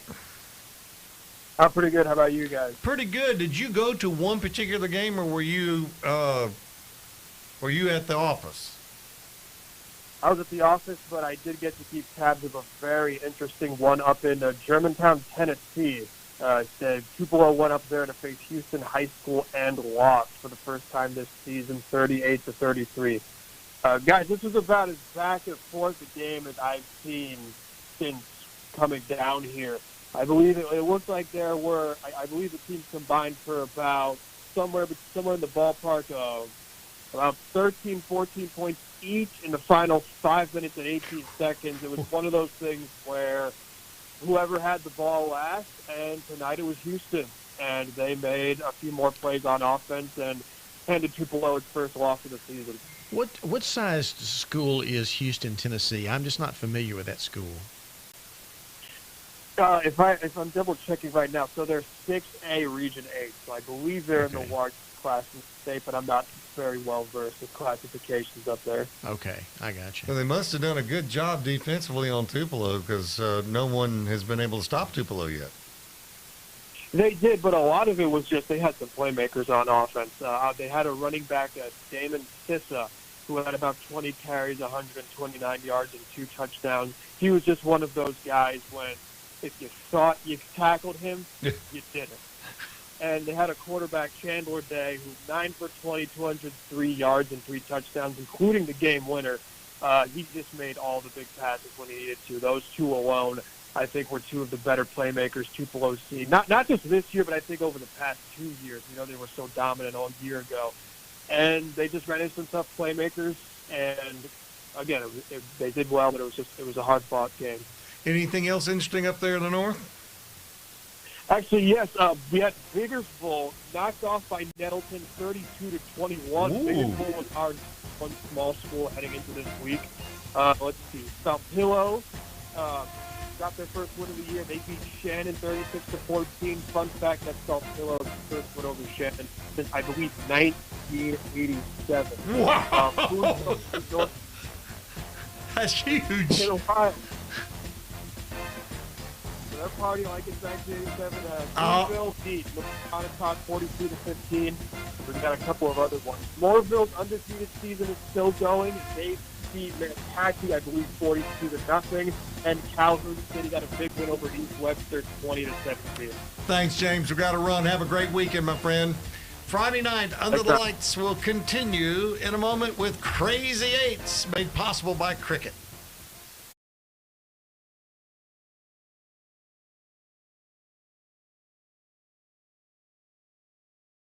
People who come to Cricket stay with Cricket. Like one of our favorite customers, Michelle. I started my own app company, and with Cricket, I'm able to answer calls from my engineers and investors and know my signal's going to be great. If I had to describe Cricket in 2 words, they would be reliable and affordable. 5G Boss Mode activate. Smile, you're on Cricket. Mississippi football families, have you thought about how you're going to tackle student loan debt? Don't do it on your own. Pass the ball to State Treasurer David McRae and his College Savings Mississippi team today. With College Savings Mississippi, you can lock in today's tuition rate, prepay college, and avoid student loan debt altogether. Don't let your finances get sacked because you didn't invest in your child's education. Visit treasury.ms.gov/college savings to learn more today. Anytime, any store. Malone Roofing has you covered. Number 1 in roof replacements, roof repairs, and sheet metal fabrication. Call today or visit online at ecmalone.com. Family owned for over 50 years. 1 in 10 Mississippians has unclaimed money awaiting claim at the state treasury. There's literally hundreds of millions of dollars waiting to be united with the rightful owner. At www.treasury.ms.gov to search. You'll see your name and stake your claim by following these instructions. You'll be asked for some basic ID like a copy of your license or a government-issued ID, then hit send. Treasurer David McRae has a dedicated unclaimed money team awaiting your claim, ready to return your money. Don't wait. Look for your name and stake your claim today. www.treasury.ms.gov.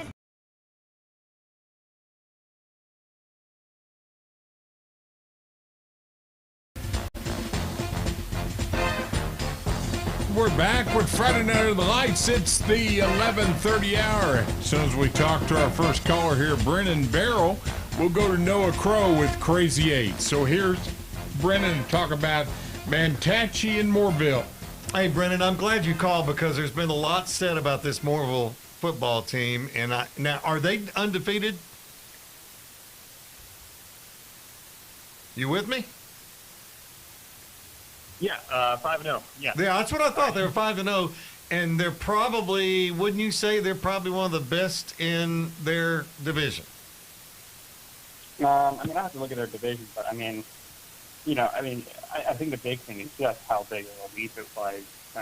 Just going from winless last year to 5-0 this year. I mean, that's regardless of who you play. I mean, that's huge. How did this happen? How did they go 0-5 to 5-0? I think, the big thing is Wyatt McDaniels, their freshman quarterback, has just been, he's, tonight I think he had, off the top of my head, 3 passing touchdowns and 1 rushing touchdown. He's got a good arm. He can move. He can make plays. And he's really just made the most of that offense. And then they got, they kind of recruited Mason Gillentine into playing football this year, and he's been killing it as their running back. So, yeah, it's just been, they keep the good times rolling down there. So. Yeah, it sounds like a balanced attack. So are they off next week? But they probably playing, aren't they? Yeah. Let me see. They've got Smithville in that. Smithville, that'll be a good ball game. Good rivalry, and we'll see what happens on that one. Brennan, thanks for staying up with us tonight, and we really appreciate it. We'll look forward to hearing from you next week. Great. Thanks, guys. All right. Well, it's Cricket Wireless Cra-Z-8s, and that means Noah Crow. Good evening, sir. You with me? I am. All right. How are you tonight? I'm doing good. How? The game was good. The game was good. Was the crowd good? There was well over 200 people there. Okay, good. Well, that's that's a lot for an 8-man game. Tell the folks you were at Sharkey Esquina tonight, right? I was at Sharkey and Aquina versus Briarfield Academy, where Sharkey and Aquina winning 64-46. A hard-fought game at the line of scrimmage. Both teams were running the football, and I mean running the football. And they still scored 64 points running the ball. They did. It helps with their defense. In the first half, it was a back-and-forth contest with both teams scoring every other drive. Wow. Then in the end of half, Sharkey's Queen got a big interception to close the half. Then Sharkey's Queen got the ball back to start the second half. Then after they scored to get up by 2, they got another interception to get up by 14. And the rest was history. Out. Yep. Wow. Yep. Wow. Did Cricket have fun tonight? They were not able to attend tonight. Oh, okay. All right. So you talked to some people. Now you're gonna run that for us, and then are you gonna come back on the other side with scores? Let's get the scores now before we run the interviews. Okay. Take us around the 8-man schedule and who beat who tonight. Calhoun won in a barn burner, 48-46 over Newton Academy. Kemper Academy beat Prentice. Prentice beat Newton Academy 44-6. Lee Academy beat Hebron 62-24. West Memphis Christian School beat Marvel 44-6. Claiborne beat Union 36-8. Riverdale beat River Oak School 50-18. Tallulah beat Prairie View Academy 48-42. Franklin beat Wilkerson County Christian School 46-14. Porter's Chapel Academy beat Kennesaw 58-6. Tunica Academy beat Delta Academy 56-12. DeSoto beat Deer Creek. Deer Creek beat DeSoto 30-20. Park Place beat Humphreys Academy 29-21. Benford Christian beat Hillcrest 56-22. In our game of the week, Sharkey Issaquena beat Briarfield Academy to go 6-0, 64-46. That is a huge win, and I think you talked with some people, correct? I talked to the coach, Matt Holman, the running back, Gary Jackson, who had 5 touchdowns and well over 200 yards, and Tom Davis III, who had a crucial interception in the third. All right, well, let's roll those interviews.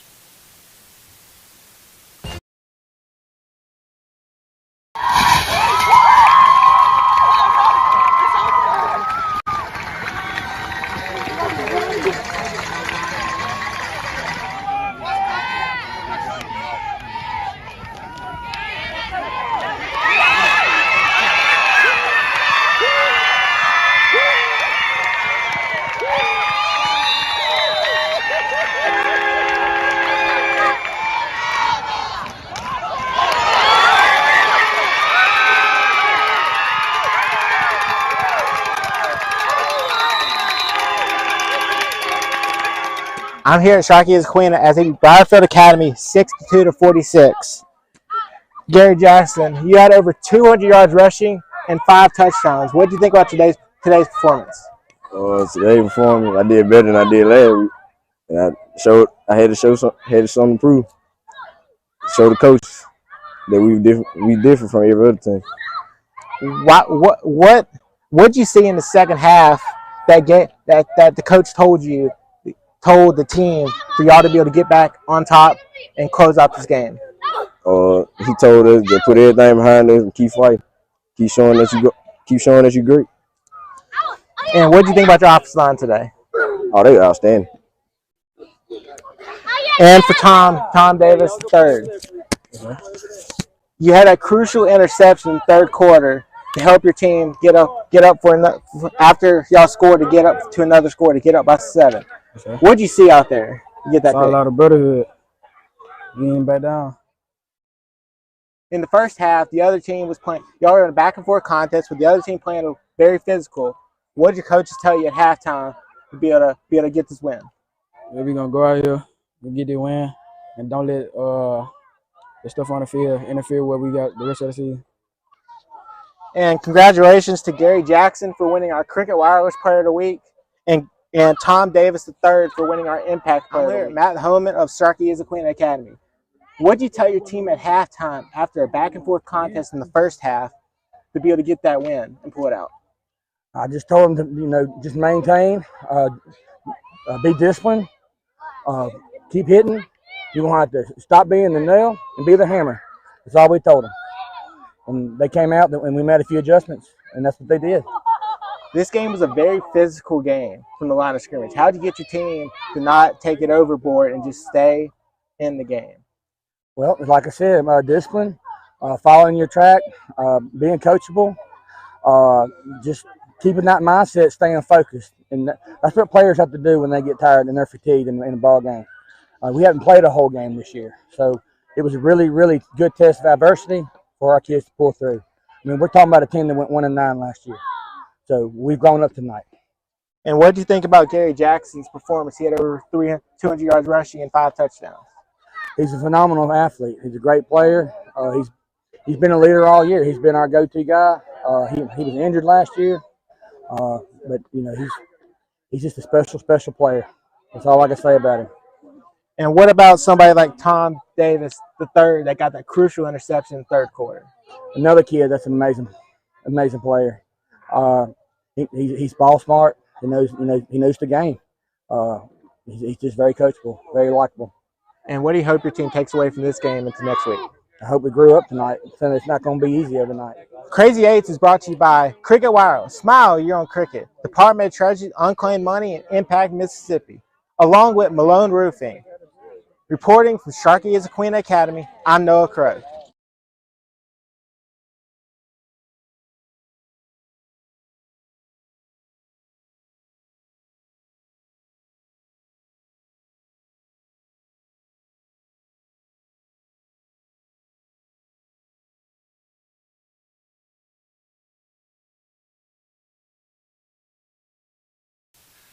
All right, so Noah, you still with me? I am. Big game. Big game. Sounded like they were very excited. I like that coach's excitement. So that one's in the book. So where will you go next week? I will say, if you want to watch the extended video, go on the website. It'll be on there later tonight. Okay. With more interviews. So more an extended video of what happened up at Sharkey-Issaquah tonight, and that'll be on Friday night underlights.com. All right, next week's game is what? Prentice versus Christian Collegiate Academy. And that will be in Prentice. It will be in Prentice. All right. Well, good job on those interviews tonight and also getting all the scores. Dr. Dave will have those scores up on the Cra-Z-8s, and everybody will get to know exactly who won and who lost. Be careful coming home, my friend, and enjoy your weekend. You too. All righty. All right, Chris, what we got? You. Me. That's all I've got. All right, well then. Scores. Scores. That's what we need. Yeah, let me give you some. It's been a while since we've really given you an update. Starkville defeated Oxford 33-13.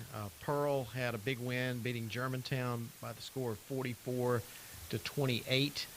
It was Macomb shutting out South Pike 49-0. Houston, Tennessee defeated Tupelo 38-33. Stone over Quitman 21-14. Hattiesburg beat Sumrall 42-14. It was Forest defeating Scott Central 10-7. Jefferson Davis County over Raleigh 28-13. Holmes County Central 42, Florence 40. Calhoun City beat East Webster 20-7. Columbia remains undefeated. They defeated North Pike 39-21. And one final get in Greene County over Perry Central 42-14. Well, support from Friday Night Under Lights comes from Malone Roofing. They have metal walls and maintenance and serving Mississippi, Alabama, Louisiana, and Florida's Panhandle. Commercial and residential roofing information can be found at ecmalone.com. Friday night under the lights will continue in a moment.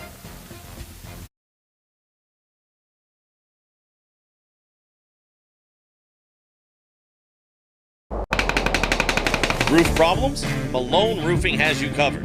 Mississippi's residential and commercial roofing experts. Our work proves it. Call today or visit online at ecmalone.com. Family owned for over 50 years. See your name and file your claim. Even the smallest counties in Mississippi usually have thousands of people whose names are on the unclaimed money list at the Mississippi State Treasury. That's right. Many counties even have tens of thousands of names listed, totaling tens of millions in unclaimed dollars. Since he's been state treasurer, David McRae has returned a record $80 million to Mississippians who've searched the list, found their names, and staked their claim. About 1 in 10 Mississippians have unclaimed money, and that's why you should check www.treasury.ms.gov or click on Unclaimed Money and search today. If you see your name, file your claim. If it's your money, Treasurer David McRae will get it back to you. People who come to Cricket stay with Cricket. Like one of our favorite customers, Michelle. I started my own app company, and with Cricket, I'm able to answer calls from my engineers and investors and know my signal's going to be great. If I had to describe Cricket in 2 words, they would be reliable and affordable. 5G Boss Mode activate. Smile, you're on Cricket. Hello, Mississippi. Did you know that the average student graduates college with $30,000 worth of debt? That amount of debt can delay major life milestones, including getting married, buying a home, and starting a family. But don't worry, we've got some good news for you tonight. College Savings Mississippi and Treasurer David McRae can help you reduce or eliminate that debt. Their plans are flexible and affordable. Start saving for as little as $25 today. Visit treasury.ms.gov/college savings to learn more.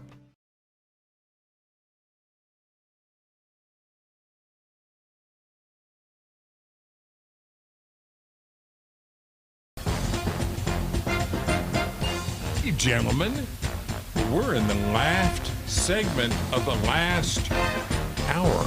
It has gone by fast tonight, but anyway, George, I'm sure you've got more scores, and then we've got Brandon Shields on the phone. Very good. Okay. I do. Let's pick up the scores. Greene County over Perry Central, 42-14. Brandon mentioned earlier defeated Gulfport. That was another good win for Brandon, winning 35-20. Sebastopol defeated Leake County 35-6. Petal over Long Beach, 42-14. Pass Christian defeated Northeast Jones, 41-3. One of the bigger games of the night, Ocean Springs. This is a 7A versus a 6A. Ocean Springs defeated Picayune, 31-21.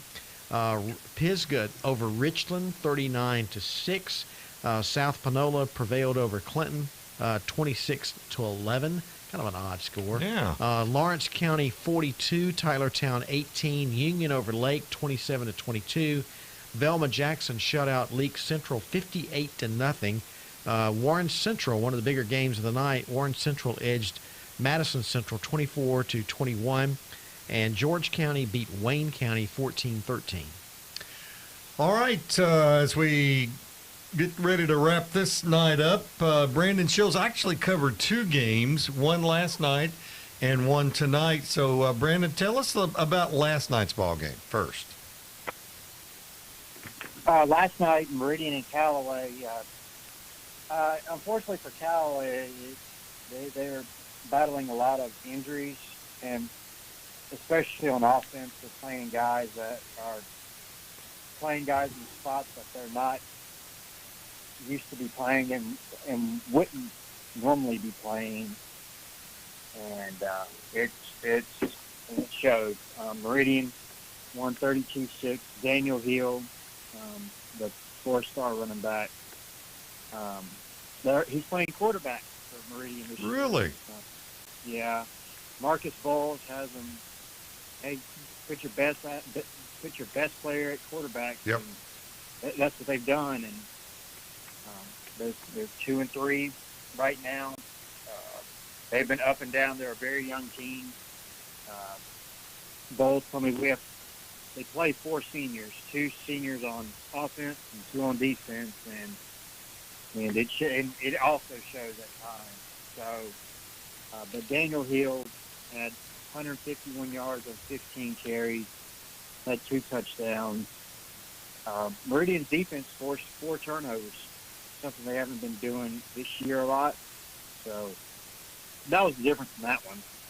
And then the game tonight, Brandon and Gulfport, it was all about the fast start for Brandon. Jumped out 21-0 in the first 6.5 minutes of the game. Gulfport fumbled on their first play of the game, and Brandon was able to capitalize off that. And it kind of got interesting there for a second, as Gulfport did cut it to 21-13 right before halftime. And but Brandon was able to come out in the second half, extend the lead, and just kind of hang on. Landon Barnes had 189 yards passing, 2 touchdowns. Nate Blunt had 122 yards and 2 touchdowns. They were very balanced. And I had Brandon after that 0-2 start. They've won 3 in a row now, heading into district play. So. Well, and you knew, Brandon, that Sam Williams, would get that thing turned around over there, and their schedule's just been brutal. Yeah, Picayune. Yeah, Picayune, Madison. Just the problem with them was just getting off to a good start. First 2 games, they were having slow starts and having to play catch up. Whereas in the last 3 games, they haven't. They've been able to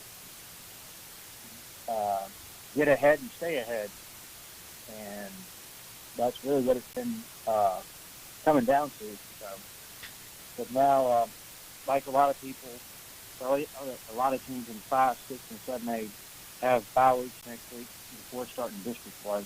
So that's the key right now. Going to knock out a lot of games next week, isn't it? The bye week. Yeah, thankfully. So you'll still be covered on Thursday and Friday, right? Oh yeah.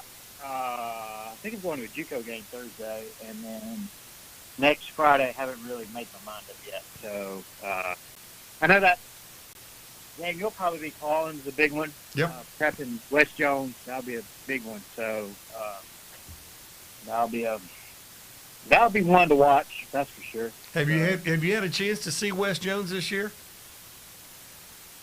I have not, but I know they're playing really well. They shut out a very good Poplarville team tonight, so that's a statement in itself. Yep. Shutting out Poplarville, that's a big win. I mean, Ocean Springs beating Picayune tonight. But another thing about Gulfport, Gulfport's lost 3 in a row now. They've got some injuries too, just like everybody else. Mm-hmm. They can't get out of their own way, if that's one way to put it. So. Well, you can't fumble on the first play of the game. No, you can't do that. And they did it to themselves. Just some mistakes, and it cost them. So, but they'll be fine. They start district play just like everybody else in 7A in 2 weeks. So. Yeah. They'll be fine come playoff time if they can get healthy. I think. Brandon, I think that's kind of the battle cry across the state right now. I mean, you just got a lot of kids getting hurt. Yeah, there's just a lot of kids getting hurt, and the problem is how long the injury is. Mm-hmm. So, right. But yeah, it was just another fun night.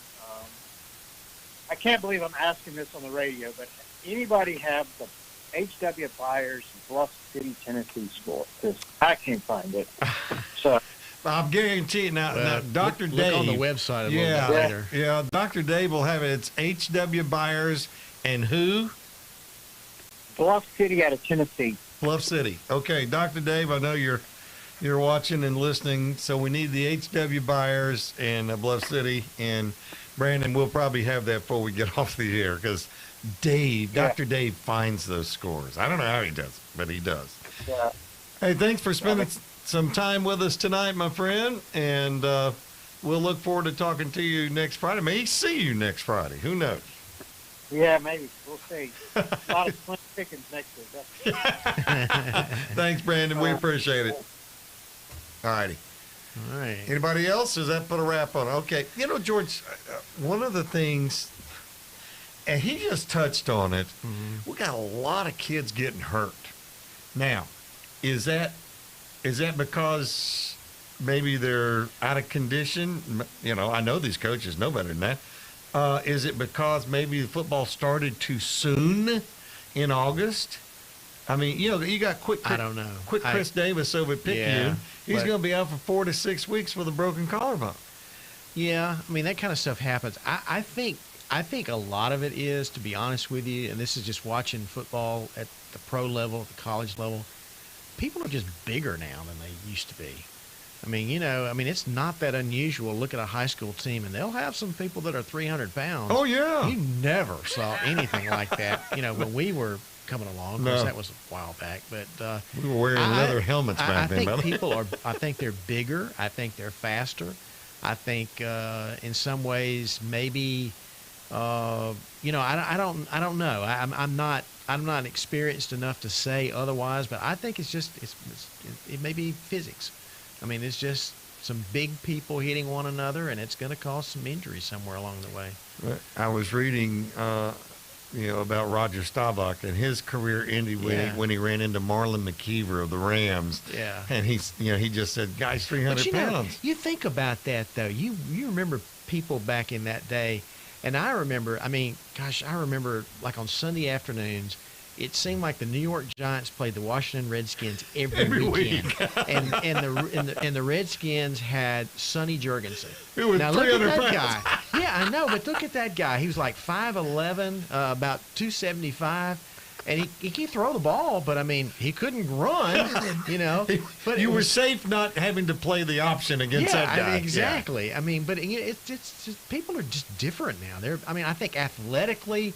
They're more advanced, but I think they're bigger and faster, and I think the collisions are probably, again, like I say, I mean, harder. Hey, look, I mean, you know, Dave doesn't have time to explain this tonight, but I'm sure it's more of a physics calculus type problem. All right, there you go. There it is. Oh, H.W. Byers, Brandon, if you can hear this, H.W. Byers defeated Bluff City 27-10. Now, he probably had to contact the CIA to get that number, but he got it. That's why Dr. Dave is on the staff. Yes, and sir. You know, he will chase those. I mean, all the scores are going to be on the website. Right. So if you missed one tonight and you want to go back and look at it, some of the big upsets tonight, but H.W. Byers was not upset tonight. No. So, Brandon, there's your score, There's your bud. score. Hey, I want to thank everybody. Sleep comfortably. That's right. I want to thank everybody for participating tonight, and thank Liz and Charles here at MPB for running it for us tonight. And gonna be moving on from Jason Klein. He's gonna retire kinda here at MPB, and certainly want to thank. He's been a very integral part of our success here on MPB for Friday Night Under the Lights, and we thank him for that. So that's going to put a wrap on what we're doing tonight. And I hope you enjoyed Friday Night Under the Lights as much as we enjoyed bringing it to you. We'll be right back here next week. Probably a lot of less games, but we'll be here. Have a great weekend, everyone. Enjoy your football.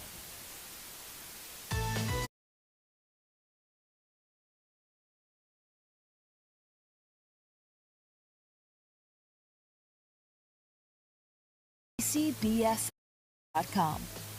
Gearing up for the weekend here, folks. We're going to maintain dry weather, at least through the early half of it. Parts of the state dodging some wet weather chances on Sunday. Right now, though, it does not appear it's going to be a complete washout for any plans you have. Clear into below through the night to low 60s. Sunny through Saturday, the high upper 80s. Mainly isolated showers and a thunderstorm arriving Sunday. In Vicksburg, fair weather for the early morning and sunny through Saturday. Our overnight low upper 60s, Saturday's high low 90s. Pretty quiet around here in Pascagoula, the overnight low upper 60s. We'll see highs this weekend from the upper 80s to near 90 with a good deal of sun. I'm Jennifer Naramore. This is Think Radio.